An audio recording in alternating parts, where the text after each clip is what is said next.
Art surrounds us every day of our lives, in galleries, symphony halls, the books we read, the movies we watch, the music we dance to.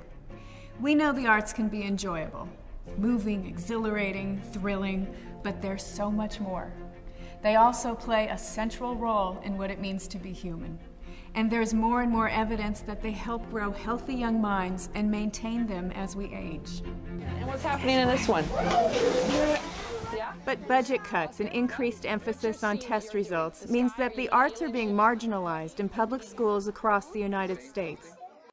Teachers are completely overloaded. They are expected to be teaching toward the standardized tests, and they have not very many minutes during the day to teach it. Public education right now encourages kids to memorize information and be just like everyone else. All right, guys, what do we got going on over here? PS Arts and other nonprofits try to fill the void in schools where arts education has either been cut back or eliminated completely. The research shows that one of the only things that keeps kids in school is engagement in arts and sports. And the dropout rate in Los Angeles County right now is 1 in 3. 1 in 3. Is everybody ready to switch to another color? Yeah! Okay, well, hold up. Oh, whatever. Doesn't matter. It is. It's good. It's good madness.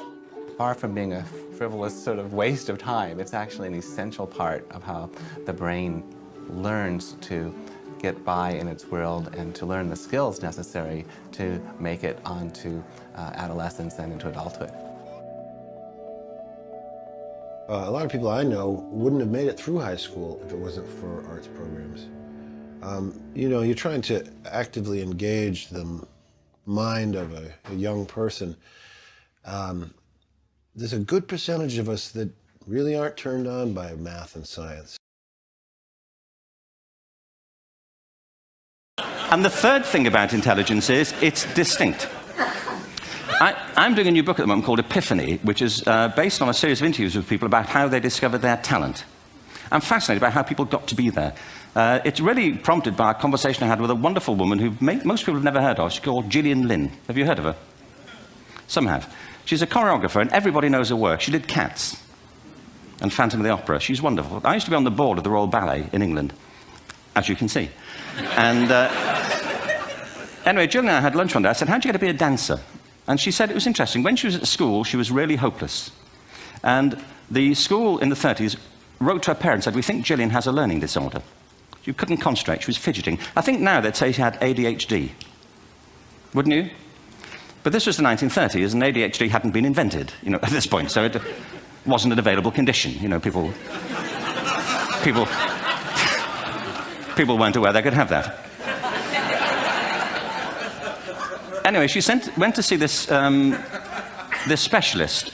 So this oak-panelled room, and she was there with her mother, and she was led and sat on this chair at the end, and she sat on her hands for 20 minutes while this man talked to her mother about all the problems Gillian was having at school.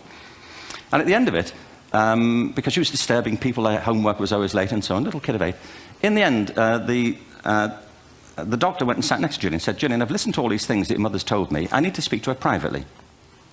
So she said, he said, wait here, we'll be back. We won't be very long. And they went and left her.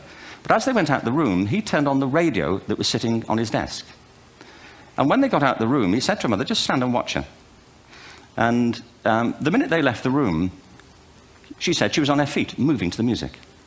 And they watched for a few minutes, and he turned to her mother, and he said, you know, Mrs. Lynn, Gillian isn't sick, she's a dancer. Take her to a dance school. I said, what happened? He said, she did. I can't tell you how wonderful it was. We walked in this room, and it was full of people like me.